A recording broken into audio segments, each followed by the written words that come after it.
اشرف غني ولې 3 معاونان له دندو ګوښه کړل او ولې ورته غوسه شوی و او هیواد کې څه حال روان دی؟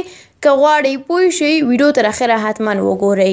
له دې څوک سترګې نشي پټولی چې هیواد کې د کورونا سره د مرستو شویو پیسو او یا هم کورونا ته له ځانګړي شویو پیسو ښه پریمانه غلا کیږي. اکثر چارواکي او مسؤلین د خلکو د ساتلو په لارو چارو فکر نه کوي. په دې فکرونو کې وي چې څنګه او په کومه لاره ډېرې پیسې پټې کړي. ولسمشر محمد اشرف غني د روغتیا وزارت 3 معاونین له دندو ګوښه کړل. دا معاونین ډیوه صمد، فدا محمد پیکان او ماموسي زیور دي. ډیوه صمد د اداري امور د پخواني رئیس داود نورزي لخوا د معاونیت ته پیشنهاد شوی و.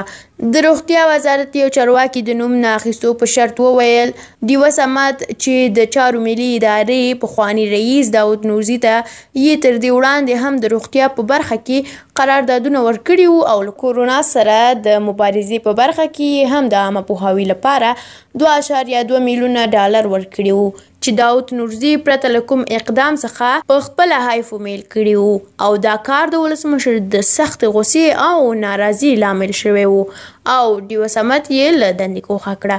د یادونې وړ ده چې د داود نورزي په بېلابېلو وزارتونو کې دغسې معاونین ټاکل شوي دي چې په بېلابېلو برخو کې نورزي ته پروژې ورکوي. د ولسمشر له دې اقدام څخه ډیره مننه، خو اوس باید له داود نورزي هم د دې 2.2 میلیونه ډالرو پوښتنه وشي. نو په همدې تړاو ولسمشر غني د کورونا د بحران په مخنیوي کې د پاتې راتلو له امله او د فساد له امله دوی 3 واړه له دندې ګوښه کړل. دا په داسې حال کې ده چې ویل کېږي د کورونا لپاره افغان حکومت تر دې دمه 3.5 میلیارده افغانۍ ځانګړي کړي دي، خو لا هم د افغانستان په ګڼو لابراتوارونو کې د کورونا د تشخیص وسایل نشته. څو ورځې وړاندې د هرات او اوس د کندهار لابراتوار له همدې کبله تړل شوي دي. همداراز د لرې پرتو ولایتونو د کورونا مشکوکې پیښې له لابراتواري ازمایښتونو هم پاتې کیږي. دغه راز په روغتونونو کې د امکاناتو او طبي پرسونل د کمښت ترڅنګ د ډاکټرانو د حفظ الصحي برخه کې د امکاناتو نشتون هم بله هغه موضوع ده چې هرات کې په کورونا 140 او کندهار کې 14 ډاکټران اخته شوي دي. تر اوسه له دې ستونزې 3 ډاکټران مړه شوي هم دي.